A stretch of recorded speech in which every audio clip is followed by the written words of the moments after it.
पर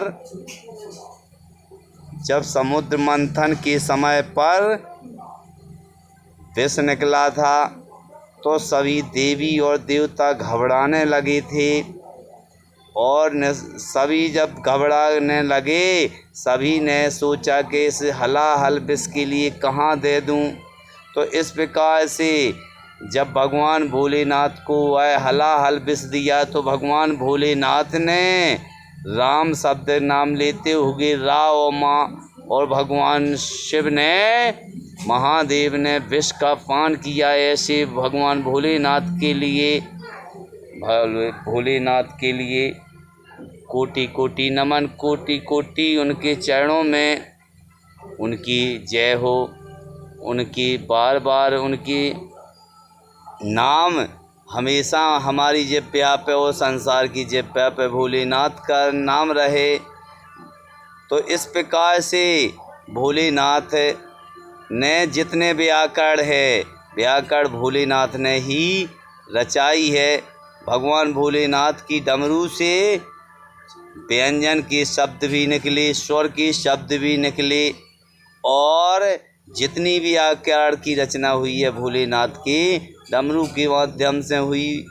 तो इस प्रकार से और कुछ ऐसे टिप्स बताए गए हैं जीवन में कि वे अगर उपाय व्यक्ति सुबह के समय करे और कभी भी किसी समय भी कर ले तो वे उपाय महान होते हैं। जिस प्रकार से ताली बजाना, अगर कोई भी व्यक्ति ताली बजाता है, ताली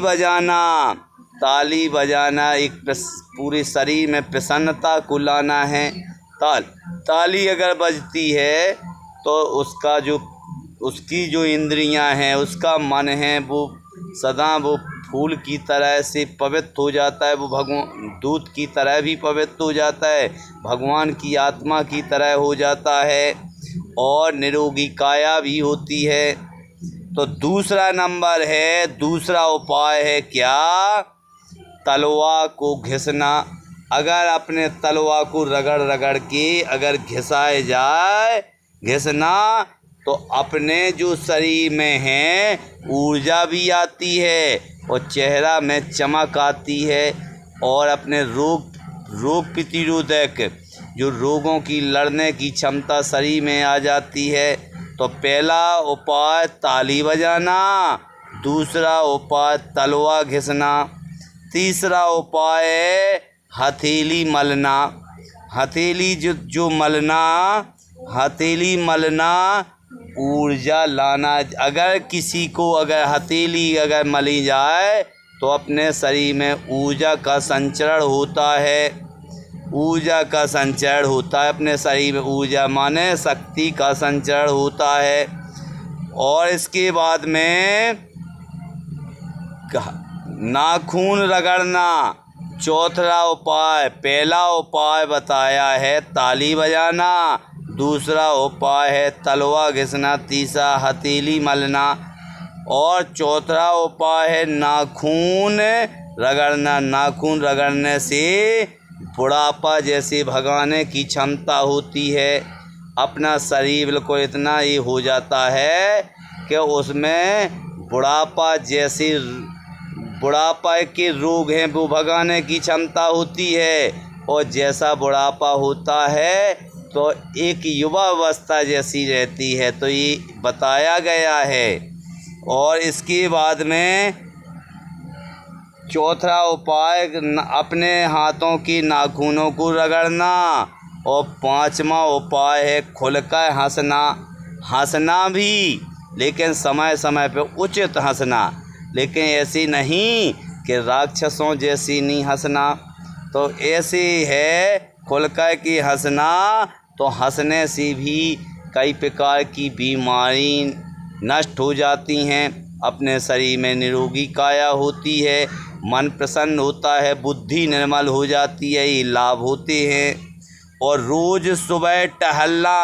अगर सवेरे से कोई भी व्यक्ति है रोज़ टहलते हैं तो अपने शरीर की कई रोग नष्ट हो जाते हैं। अपना शरीर है वो जिस प्रकार से बैटरी चार्ज हो जाती है, उसी प्रकार से अपना शरीर भी चार्ज हो जाता है। इस प्रकार से 10 मिनट दौड़िए और बीमारी भगाइए। अगर अपन को टहलना भी है और दौड़ना है, दौड़ने से भी अपनी जो शरीर में है, शरीर में बीमारियां होती हैं और शरीर में खून का संचार सही हो जाता है, बीमारियां हट जाती हैं, भाग जाती हैं। 10 मिनट दौड़िए। और 8वां है रोज का, कभी अगर ये है सबके सामने नहीं तो अलग पैसे, अगर जो है नृत्य करना, लेकिन जब नृत्य करना भी है, नाचना भी है, तो भगवान के दरबार में नाचो। और भगवान के दरबार में नाचने से भी और रोग, अपने कई रोग नष्ट हो जाते हैं और शरीर में खूब विकास होता है। 9वां उपाय है कि संगीत सुनना। यदि अपन संगीत सुनते हैं, संगीत गाते बजाते हैं, इससे यही नहीं है लाभ कि रुपया कमाया जा सके। अरे रुपया ही नहीं है, इससे यह लाभ है कि जितने से जितना अगर संगीत गाएंगे तो अपना मन भी प्रसन्न होगा, इंद्रियां भी नियंत्रण में होंगी और मन भी प्रसन्न होगा, आत्मा और मन का मेल भी होगा और संसार का ज्ञान भी होगा। तो इस प्रकार से अपने शरीर में जो है बीमारियां दूर हो जाएंगी। इस प्रकार जो 9 उपाय बताए गए हैं और जो 9 उपाय को करते हैं, वे 9 उपाय एक बार संक्षिप्त में सुनिए। ताली बजाना, सुबह के समय ताली बजाना, धार्मिक कार्यों में भी ताली बजाना। तलवा घिसना, दूसरा तलवा घिसना, तीसरा हथेली मलना, चौथा नाखून रगड़ना, खुल कर के हंसना, और 5वां खुल कर के हंसना, रोज़ सुबह टहलना, 5 मिनट दौड़ना, और इसके बाद में रोज़ के दौड़ना और नाचना, और इसके बाद में संगीत सुनना। ये 9 प्रकार के जो उपाय बताए गए हैं, इन 9 प्रकार के उपायों को करने से अपनी निरोगी काया होती है। इसलिए बागेश्वर धाम सरकार की जय।